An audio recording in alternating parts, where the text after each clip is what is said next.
Well, hello again. Here we are for yet another lovely session. Of CENG 3306 Mechanics of Materials. So I hope you all enjoyed the exam, and let's begin.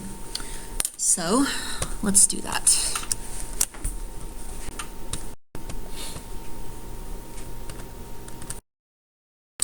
Alright, so for the first part of the lecture today, for lesson 15, we are going to be learning about thermal effects and temperature stresses. So thermal effects and temperature stresses. So you may have seen this kind of thing before in physics class, but if not, we're going to expand on it here. You've probably seen before the idea that materials expand when they heat up and contract when they cool down, but we are going to see how that relates to stresses and strains. So the learning objectives for today are, for this portion of the lesson anyway, are to first describe the effect of temperature effects, calculate thermal deformations, and solve statically indeterminate structures while including thermal deformations. So thermal deformations can actually be a very critical design criteria for certain kinds of structures. Now, for many structures, they're not that critical. If you talk about, say, just an average, say, domestic residence, just a single story or 2 or 3 story house, thermal effects are generally not going to be that important. If you're talking about, say, just an ordinary, often just like an ordinary office building, in terms of the overall global structure, it may not be that important. But where it really becomes important is when you have very long or very tall structures or systems. For example, some systems that I'm aware of where temperature effects become critical are things like pipelines, both in long-run pipelines that run for many miles, or for even pipelines that are carrying fluid about, say, a platform or a processing facility or something like that. Anytime you have a long span of material, the deformation of that material under temperature load, or under temperature heating, or sorry, under the heating of the sun, or either the heating of the fluid within, becomes significant. Another case where this becomes critical is things like railroad design, where you have the design of railroad tracks, where you have a long span, many miles of seamlessly welded track, and temperature effects can become critical there. And sometimes even in bridges, where you have the heating of the bridge deck due to the sun, and also maybe even there are even cases where even some very tall buildings may have significant effects. If one side of the building is, obviously if you have the sun shining on a tall building, a very tall building, the sun will be shining on one side of it but not the other side. Well, the side that's sunward facing will be expanding more than the side that's not sunward facing, or that's in shade, and so you can get differential stresses there, which can create a problem. But anyway, so let us talk about temperature effects. So we're going to start with a few assumptions that we're going to need for our analysis here. So review.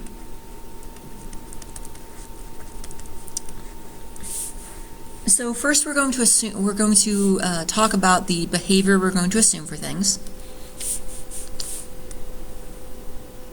First, the elastic plastic assumption, where you have strain and stress, and we have this kind of system here that we remember from last time.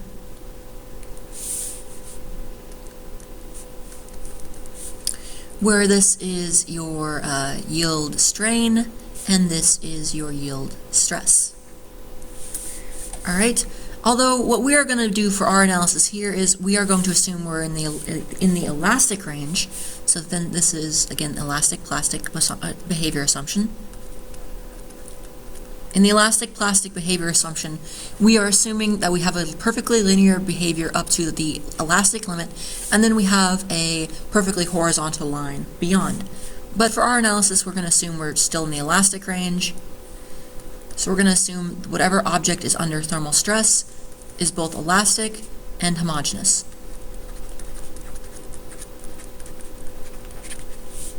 Man, that's an S. That is terrible.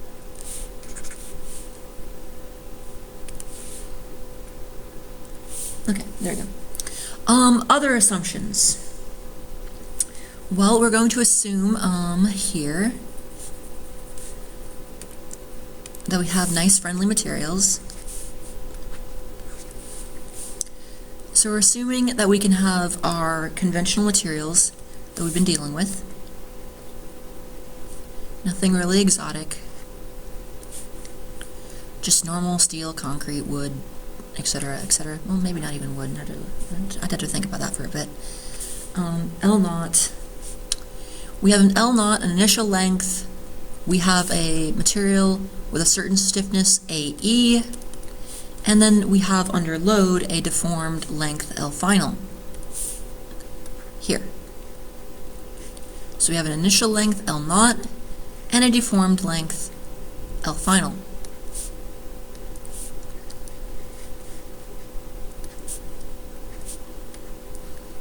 L final. And so another assumption we're going to make is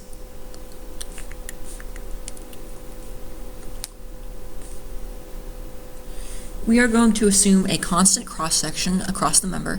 Now, yes, it would become thinner as we expand or contract it, but that's not really what we're concerned with. We're talking about just along the entire length of the beam, it never tapers or thins. In other words, if one part of the column or beam thins, the entire thing thins. So we're going to assume a constant cross-section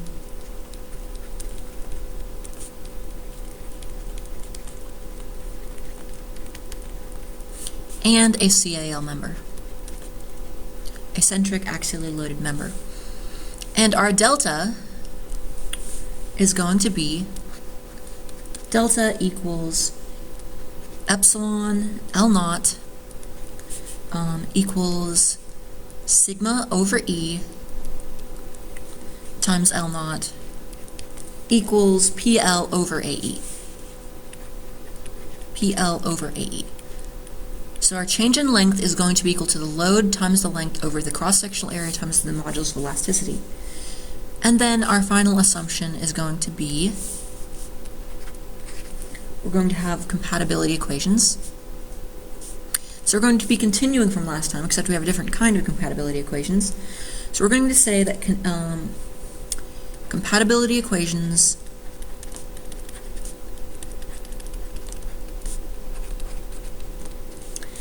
to satisfy displacement conditions.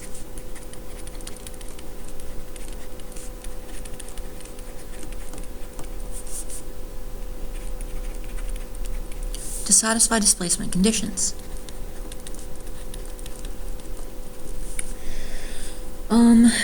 So in other words, we're going to assume that our compatibility equations will be that our displacements will be compatible with our loads, with temperature, etc., etc.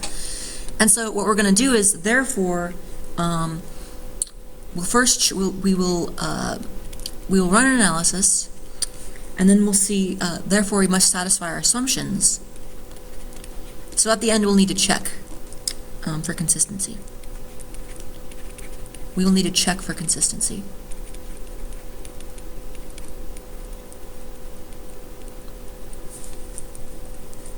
Got that? Okay. So let us review temperature effects briefly. Temperature effects.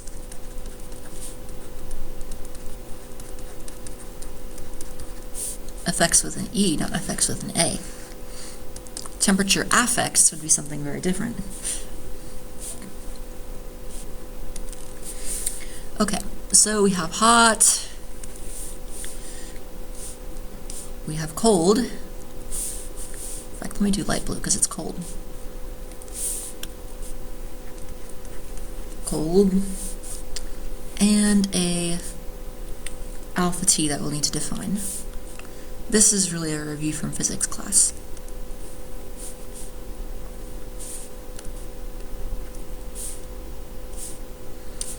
Just setting this up, and this here. Hot, cold, and our alpha T. What do we mean by this? And that should probably be more of a subscript, but that's okay. In the future, I'll write them in subscripts. Okay, so hot. In other words, if something heats up, we get expansion. If something is cold or it cools down, we get contraction. And alpha T, But you know that is really annoying me how that's not a subscript. Let me just fix that here. Alpha T, alpha sub T, is going to be our coefficient of thermal expansion. Coefficient of thermal expansion.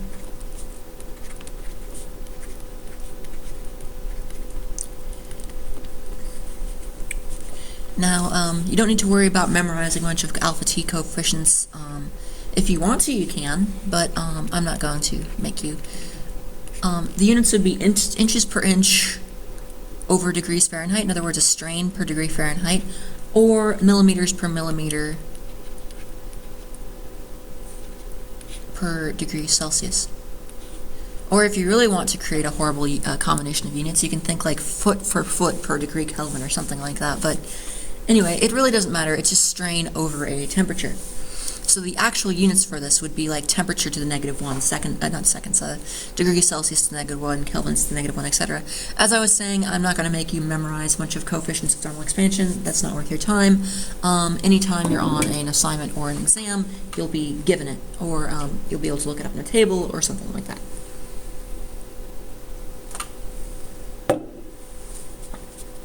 Okay. So in other words, what is our alpha T? Our alpha T is the thermal strain at 1 degree. So yeah, our alpha T is the level of thermal strain at delta T equals 1 degree. 1 degree Celsius, 1 degree Fahrenheit, etc.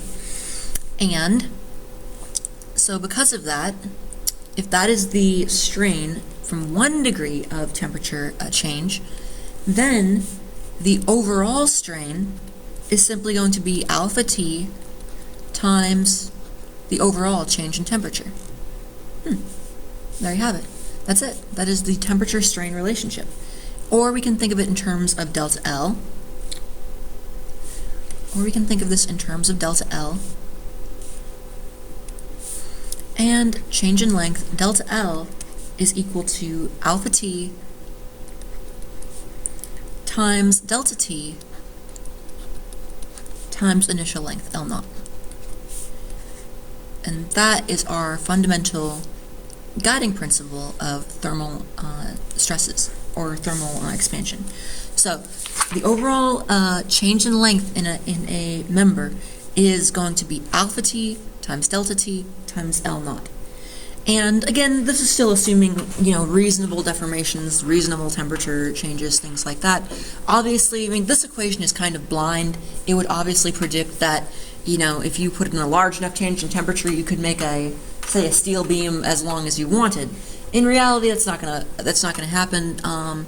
Before your change in length really becomes significant, like even before you get something to expand twice the size of its original size, it's going to turn into a pile of molten slag.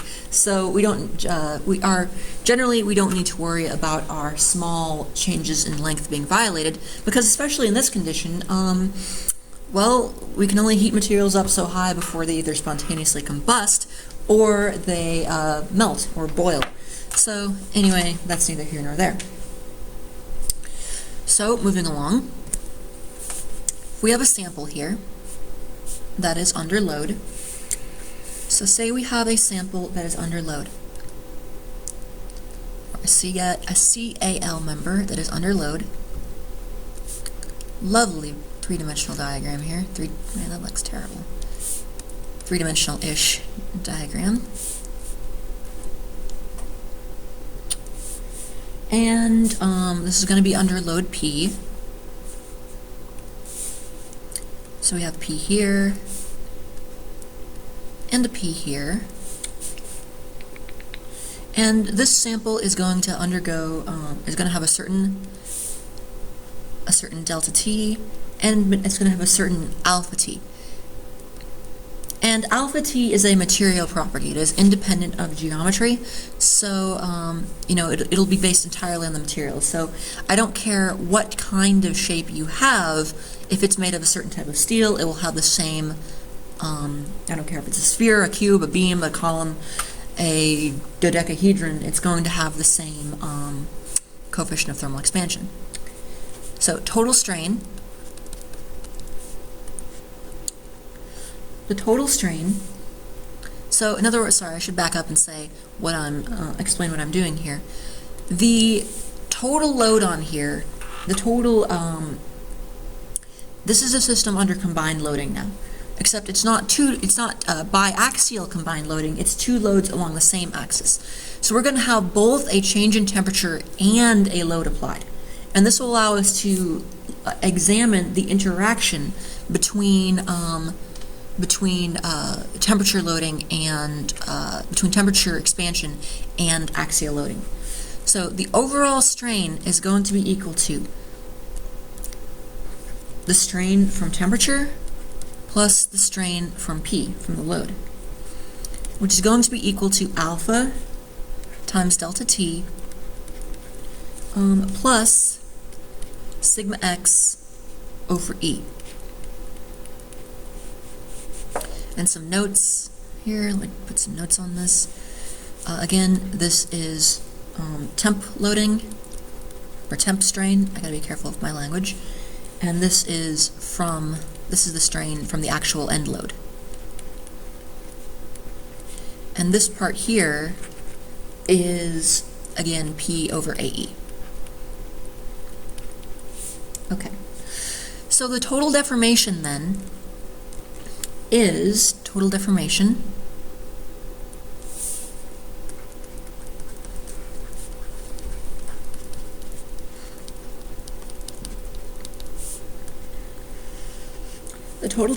is going to be delta x. Delta x equals alpha t times delta t times L naught, so just combining all this stuff together really, L naught plus P L naught over AE. Alpha t times delta t times L naught plus PL over AE. Now, let's see. So let's talk about thermal stress.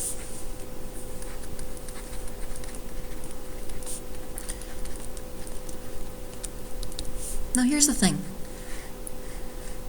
We've said that there is a thermal strain. There is a thermal strain associated with the material actually expanding. But strain just means that the physical size is increasing. But that doesn't actually mean that there is necessarily a force in there, an internal stress. So in other words, thermal stress occurs only if the expansion or contraction is restrained. Only. You'll only get thermal stress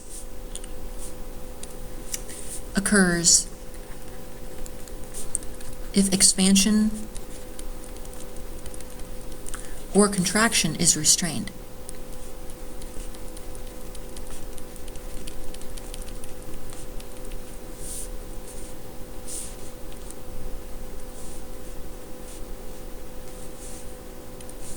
Is restrained. That is critical. That's what you really need to keep in mind. If I have just say a steel beam, if I have a piece of metal just sitting on a countertop and I heat it up 20 degrees, well, aside from the tiny little minor bit of restraint that's, or actually let me just make it even better. I have a tiny little piece of steel floating in the vacuum of space, so there's absolutely nothing to restrain it. If I heat it up, it will expand slightly, but there's no stress there. There is strain, but there is not stress. So temperature effects actually allow us to have strain without stress. So you will have a, so the sample, the material will be able to expand, but as long as there's nothing to prevent that expansion, the material will be under no stress whatsoever. So consider example 1. Let's look at example 1, unconstrained. Example 1, unconstrained.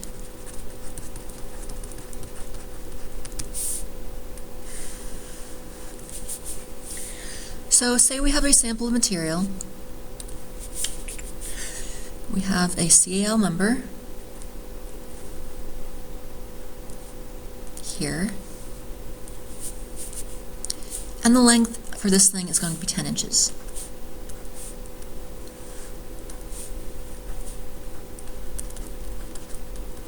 The length is 10 inches.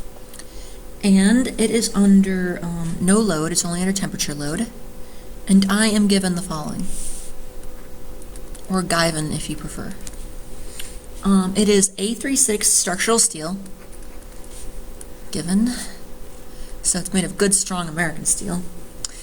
A36 structural steel. It's made of the good stuff. Alpha T equals 6.6 times 10 to the negative 6. I'm so used to seeing alpha T's in terms of, I'm so used to seeing delta T's in terms of like physics class and kinematics and things like that. But this is alpha T, a coefficient of thermal expansion, not a change in time. We're not doing kinematics here. So our alpha T is 6.6 times 10 to the negative 6 inches per inch per inch degree Fahrenheit, or just Fahrenheit to the negative 1. So you can see this is our first example where we've actually seen one of the magnitudes of one of these things. So this is, we can see that thermal expansion is actually quite small. Even if I think about that. Even if I increase the sample of the temperature of steel 1,000 degrees, it's only going to have a strain of 10 to the negative 3. So a very small, that's less than 0.1%.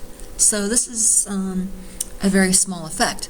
Again, that's why it only becomes paramount when you have very long elements. It usually only becomes important when you have very long elements. But anyway, L naught equals 10 inches.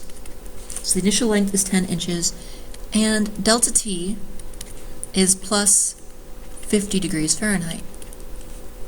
And E equals 29,000 KSI. You're gonna be sick of that number by the end of this class. And I want to find, or find, I wish to find,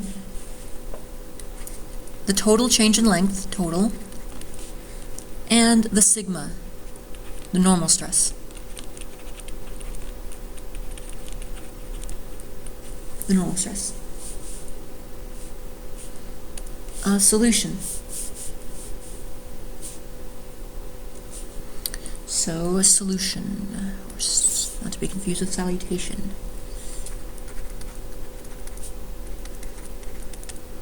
The solution to this is going to be delta total equals delta T. So all of our analysis is going to be based off of this one equation, our different examples here. The total change in length is going to be based on the change in temperature, length due to temperature, and the change in length due to load. However, in this example, this is going to be 0. So therefore, our delta total is going to be equal to, okay, let's see, this is going to be alpha times delta T times L naught equals 6.6 times 10 to the negative 6 inches per inch degree Fahrenheit.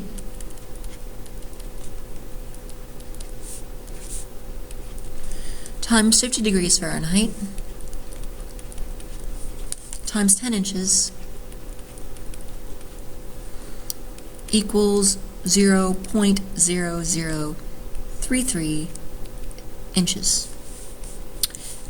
So that's the total change in length, so that's one of our solutions that we were asked for.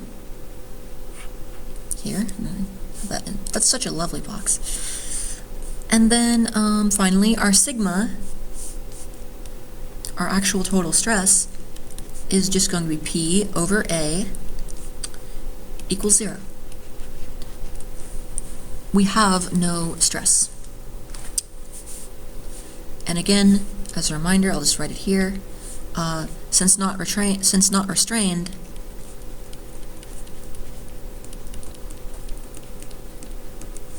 sigma is equal to 0 due to temp effects, the temperature-induced expansion. so it's just going to expand. There's nothing to prevent it from expanding, so it's just going to expand and everyone goes home happy. There's nothing in the way, so things can expand and there's no problem. Got that? Okay, good. All right, so example 2. Now we're going to move on to a condition where this is constrained, completely constrained.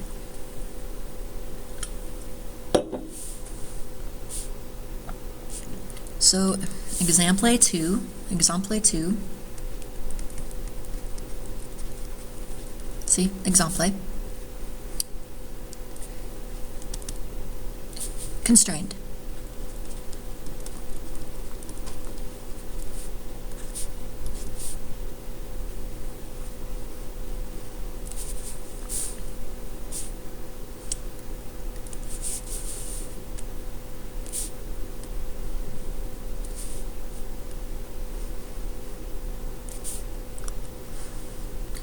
All right, so we're going to have a member that is completely constrained. So there's going to be fixed supports on either end. Now you notice this is actually statically determinate. There would be 3 reactions on each side. We cannot solve this with statics alone. But anyway, so we're going to have the same assumptions as an example 1. Same assumptions as in example 1. So the same length, the same everything there, and we still don't have any load on it either. Well, at least no external load on it. We're just going to see what happens when you prevent this thing from expanding. Same assumptions as example 1, except in this time we are restricting the length.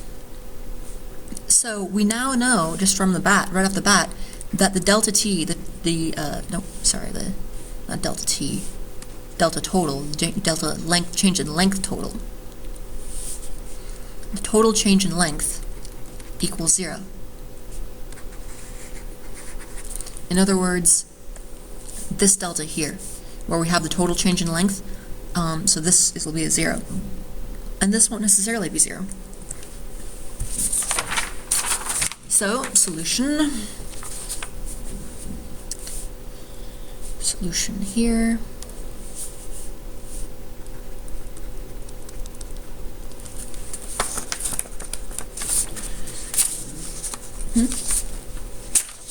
Let's see, do we have the cross-sectional area?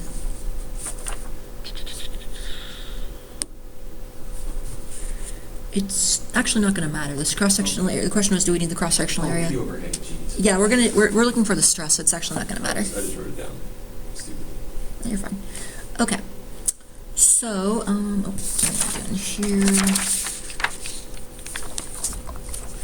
Okay, so let's get the solution to this. Well, let's see. Our guiding equation again is going to be delta t equal delta total. Got to be careful with that. Equals delta t plus delta p equals 0. So this is the total displacement. The total displacement is 0. Total displacement. Total displacement. And then the delta t, or the delta total, is alpha t times delta t, L naught times L naught, plus PL naught over AE equals 0. However, this here, we can recognize that the P over A is going to be our sigma. We're not actually looking for the load on here. It's just going to be sigma. So this here we can recognize is equal to our normal stress, sigma. So then we just work through the math. The rest is just math.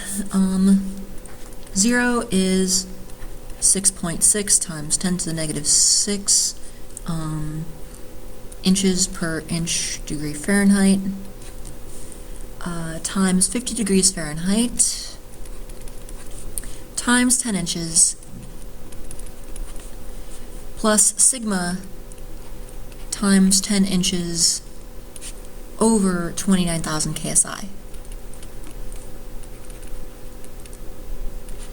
And from this, we'll get that sigma is equal to negative 9.57 KSI. Or sigma equals 9.57 KSI compression. So this is going to induce, oh, that looks god-awful. This is going to induce a compressive load in this member. This thing wants to expand, but it's going to be forced into a compressive load. Another way to think about this, another way to visualize this if you are having trouble, is that this thing is free to expand. So imagine this thing were free to expand. What load would you have to apply to the end of it to push it back into its original shape? And the load that you have to push on it to get it back to its original shape, that is going to be equal to its equal to the loads on the end, and equal to the and the stress from there will be equal to the stress that the temperature induces. Now you might be balking at this when you say, "Hey, didn't you just tell me that temperature effects are only? Didn't you just 5 minutes ago tell me that temperature effects are usually only critical for very long things, and this is only 10 inches long?" Well, the reason for that is that often your it's that you got to start looking at the restraints here. When normally if this thing is undergoing an expansion, these will also be undergoing an expansion, or they won't be completely restrained. So they'll actually be somewhat free to expand. It's very rare that you have a beam. Literally, to actually build something like this would be very difficult.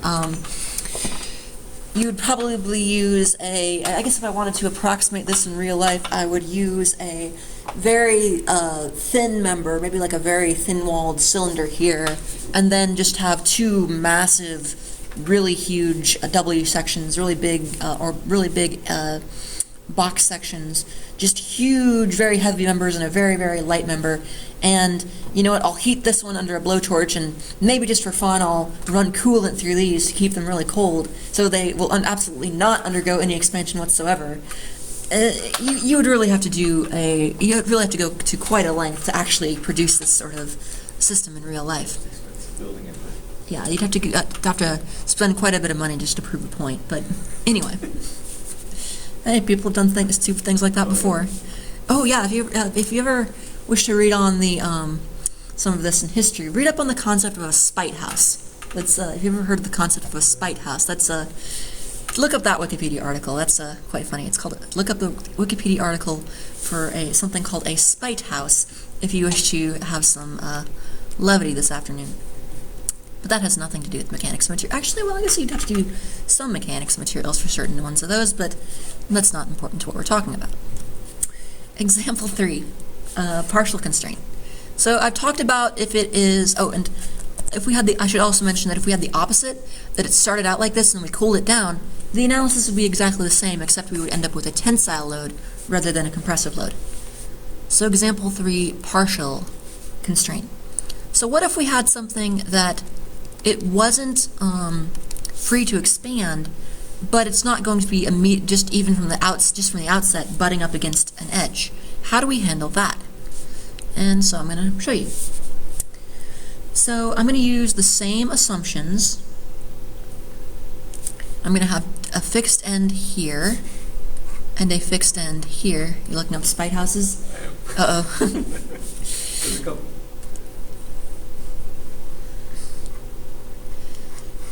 So we have a member that is free to expand, but only to a certain limit. In other words, there's a gap between the member end. There's an air gap between here, the member end, and the immovable object that is over here. So we have a initial length of L naught. So initial length of 10 inches. So we're still using the same assumptions as before, but now we have a gap, an air gap of 0.001 inches. In other words, so we're going to use the same, so I should just mention again, we're going to use the same assumptions like material properties, things like that. Still made of good, strong American steel, still the same length. Still homogeneous, etc., etc., still nice and boring. Delta T is still the same. And delta T is still the same, yes. Well, delta T in terms of temperature will be the same. But actually now, we see the total change in length is now fixed at something different. Delta total is now 0.001 inches. So now we are saying the overall displacement must be 0.001 inches. This is going to expand, and it can only expand so much. It can only expand so much. Now, we do have to be careful. Like, if this was a very small change in temperature, I'm making an assumption that this thing is going to expand enough to actually hit the end of it. If it's not, in other words, if we get a tensile load, then we would know that we did something wrong and we need to go, this is actually, in that case, if we actually got a tensile load, we would know that this thing isn't actually going to expand all the way to the end, and I'm instead assuming that's being stretched further by some other load until it's glued to the wall. But anyway, so we would need to check our assumption. In other words, as long as we get a compressive load, our assumption here will be valid. So solution, our solution here, well, delta total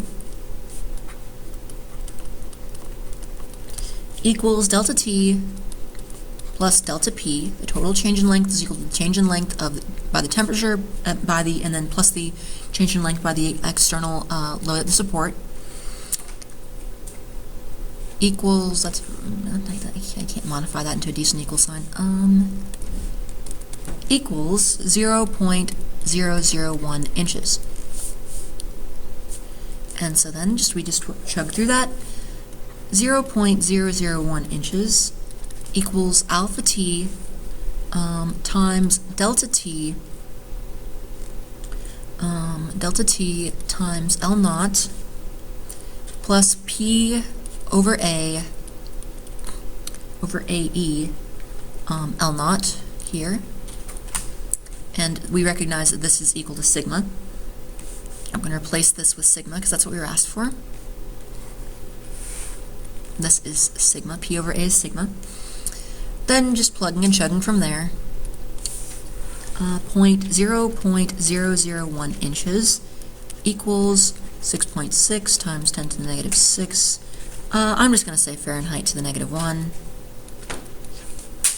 Times 50 degrees Celsius, or sorry, 50 degrees Fahrenheit, derp, times 10 inches, plus sigma times 10 inches over 29,000 KSI equals we still have the equal sign over there. We're good. Thought I was going to write that. Okay. Now, if we actually do the numbers on this, we will find that the this delta T, and you know what, I think that looks too much like a negative sign. Let me make that clear that that's an equal sign. Equals, this here equals 0.0033 inches. In other words, this is 0.0023 inches too much. This thing wants to expand past the wall, but it can't. So instead we're going to force it back, but not the full, we're not going to force it all the way back to its original length, only until it has the allowed 0.001 inches of deflection. So we are going to then calculate this, and we can calculate that sigma is equal to 6.67 KSI, 6.67 KSI of compression. And that will be our compressive stress. 6.67 KSI, kips per square inch of compression. And that will be our final answer there. Okay, let's see here.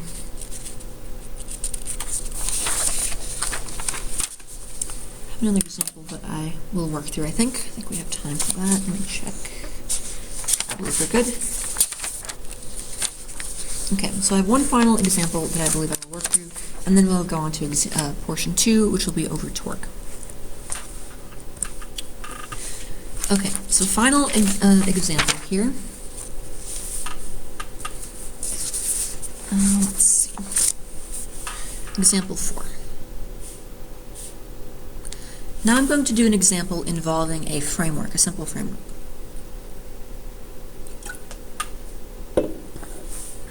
Let's see. So let's see how this interacts with something like a framework. Example 4. So I'm going to have something that looks a little bit familiar, that's going to look kind of like what we had yesterday. So I'm going to have beam ABCD. I'm going to have beam ABCD. I'm going to have a pin here and a pin here. And I'm going to have points ABCD. A, B, C, and D. Dimensions on this, 12, 6, and 6. Although let me draw the other things first here. I'm going to have a column here that is just to a fixed support, although we're not going to terribly worry about that. I'm mainly concerned with the beam here. And I'm going to have a beam up here that also goes to a fixed support. All right? And I'm going to tell you some things about these. These columns are going to be critical. So dimensions on this.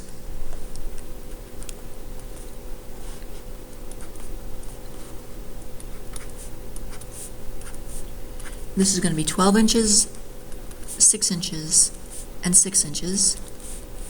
And then the load is going to be 30 kips. 30 kips. All right, so I need to tell you something about these. Now they could all just be simple steel, but that would be too easy. So instead, for some strange reason, we're making this one out of an aluminum rod. Man, my L went into my U. That looks awful. This one's going to be an aluminium rod.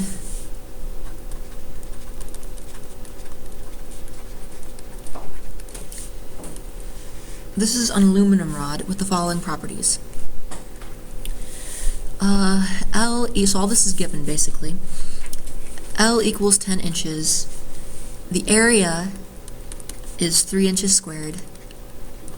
The modulus of elasticity for aluminum is going to be 10,600 KSI, so good, strong American aluminum. The sigma Y is going to be 41 KSI. The yield stress is going to be 41 KSI.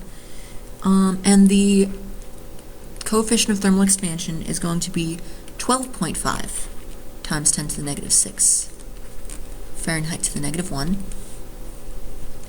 So these are all properties of the system, but then I'm also telling you that this thing is going to undergo a delta T equals negative 50 degrees Fahrenheit. Like so. So then we know that rod, and now let me give you the information on the other one. We could just say they're both aluminum, but that would be too easy. The other one's going to be a brass rod, just for fun. I don't know who would build such an abomination, but here it is. Spike beam. Yes, it's a spite beam. Just to make students' lives hard. It was built specifically to make students' lives difficult. So we have the following characteristics. We'll just run down the list. L is 15 inches. Area, the cross-sectional area is 2 inches squared. E is 15,000 KSI. Sigma yield, the yield stress is 60 KSI, so good strong American aluminum, or good strong American brass, I guess. And alpha T is 9.8 times 10 to the negative 6 Fahrenheit to the negative 1.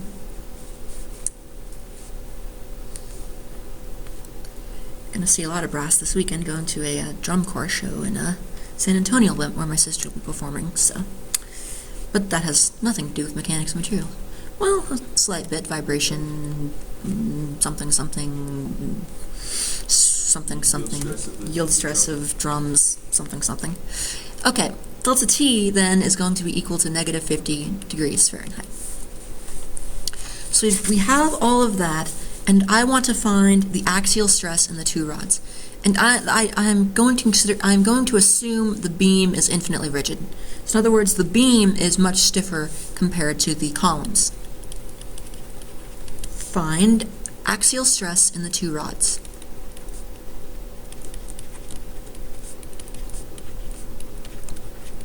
So the analysis we're going to do may look a little familiar, actually. It's going to be sort of like the one we did yesterday, but a little bit different. So, let's see. Let me draw a free body diagram rather quickly, hopefully. Let me just draw a quick free body diagram here. So, solution.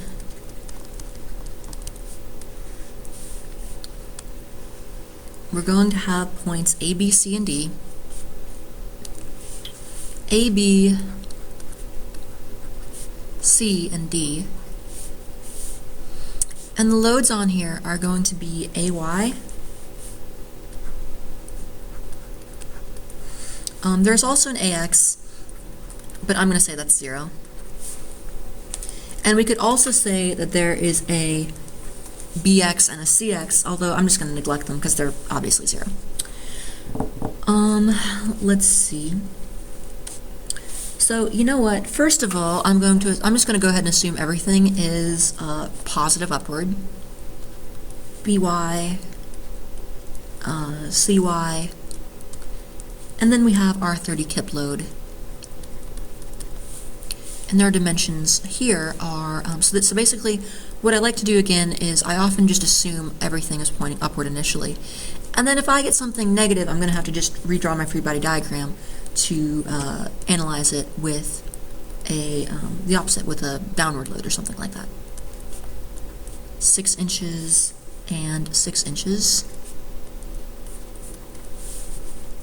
So equilibrium, okay, I'm going to skip a step here and just tell you that via equilibrium, just take us on a moments about A, and you can find this rather quickly. You can get equation, what we'll call equation 1, which is going to be by plus 1.5 cy is equal to negative 60 kip inches, which will be equation 1. This will be equation 1.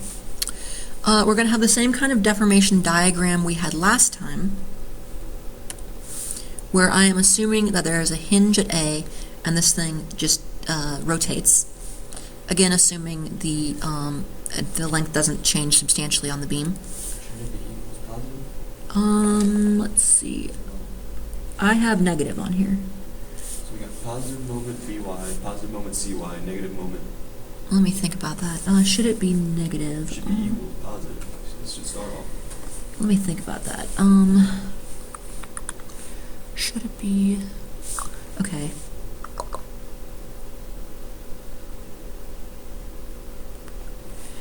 Yeah, why do I have a negative on here? Something's amiss. Let's see. Something's a little bit odd there. Oh, sorry, that's probably, well, actually, let me think about that. Yeah, let me think about that. Why is that? Actually, I actually know that I'm going to need a new free body diagram off this, but anyway. I think that negative 60 is actually coming from the change, because, no, let's see,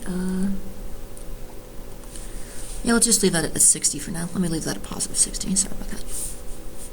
So I'm going to have this rotated system. It's going to rotate a certain theta, but we're not really concerned with the theta. It's going to rotate a certain amount like this. And I'm going to have my points A, B, C, and D. A, B, C, and D. C, and D. And then the deformations here. I'm going to have delta B, delta C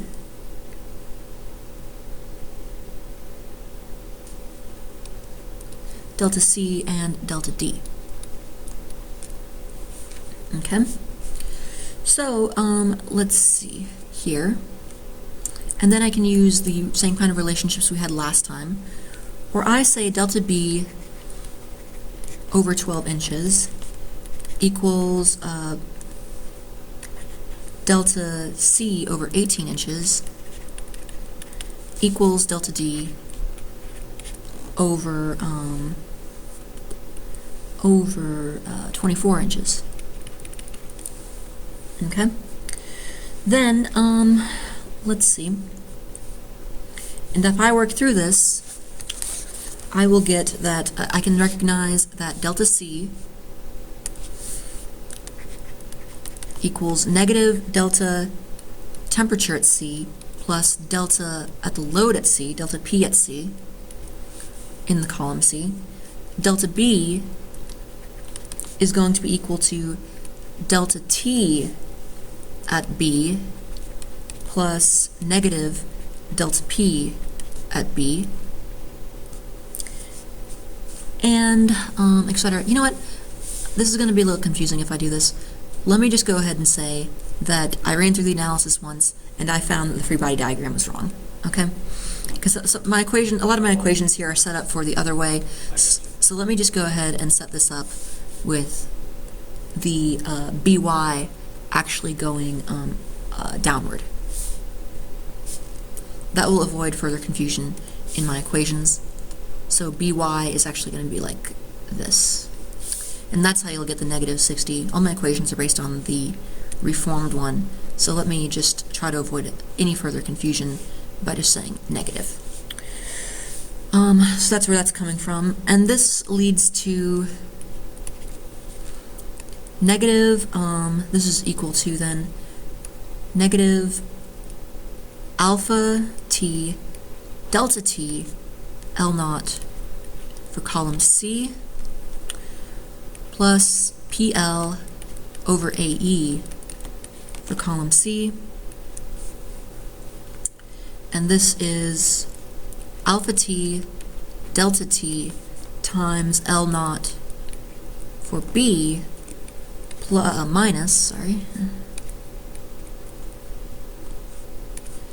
minus PL over AE for B. Now, if you plug and chug and work through this, well, let's see. Well, we still have, based on the new free body diagram, we will get that 1.5, actually, I think that might have been based on, my equations are just bothering me here, just let me think about this. The equations are still bothering me, just let me think about this for a minute.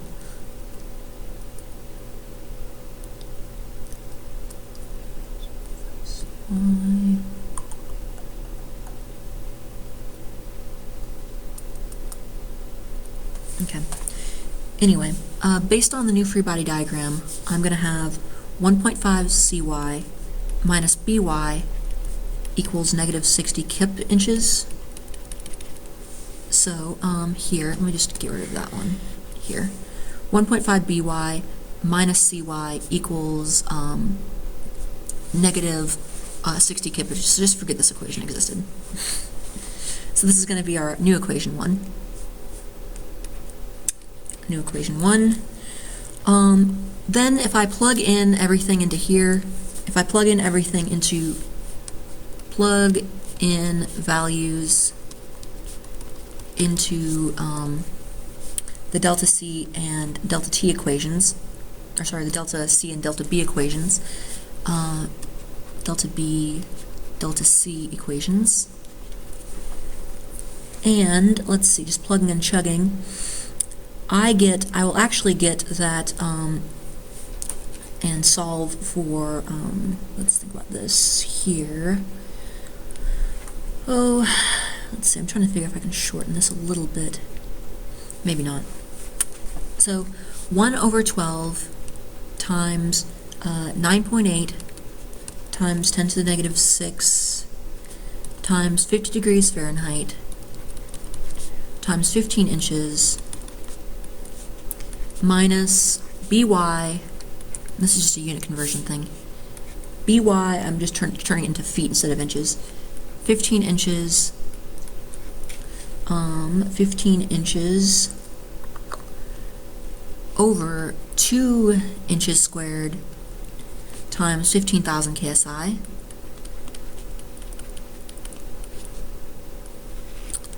This is going to be equal to 1 over 18. In other words, I'm just using the relationship among the deformations. I'm combining these with these.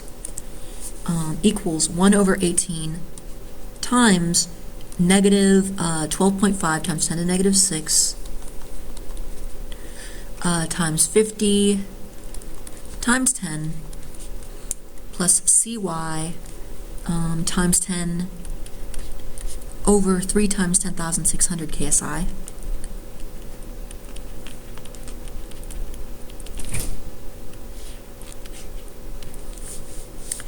And I can then get 1 over 12 times 0.00735 inches minus 5 times 10 to the 4, or negative 4, by, equals 1 over 18 times negative 0.00625 inches plus 7.5 times 10 to the negative 4 cy. And going through that, if you solve for that, you will find that 23.03 equals 0.419 cy plus by. And this is equation 2. This is equation 2.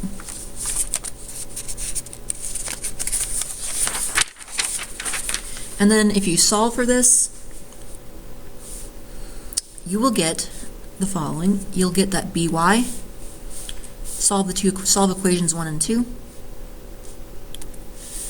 solve simultaneous equations 1 and 2 together,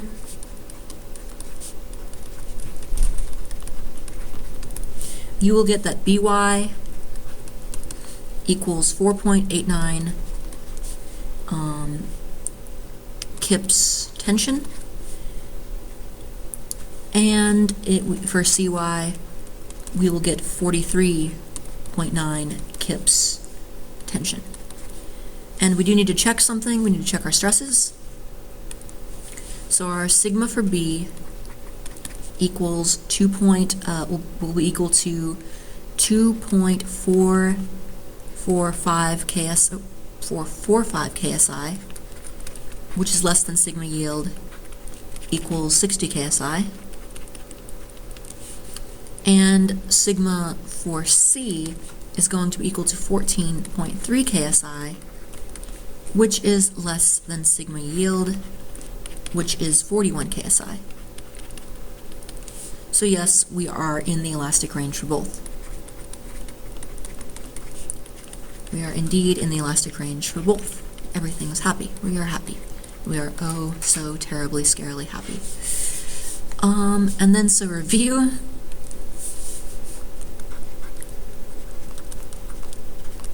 Just as a review again, if we had found that our stresses were beyond the elastic range, we would have to do a new analysis. If sigma is greater than sigma y, then stress will simply be equal to sigma y, and the load would distribute to the other column. And we would have to determine the other force by equilibrium.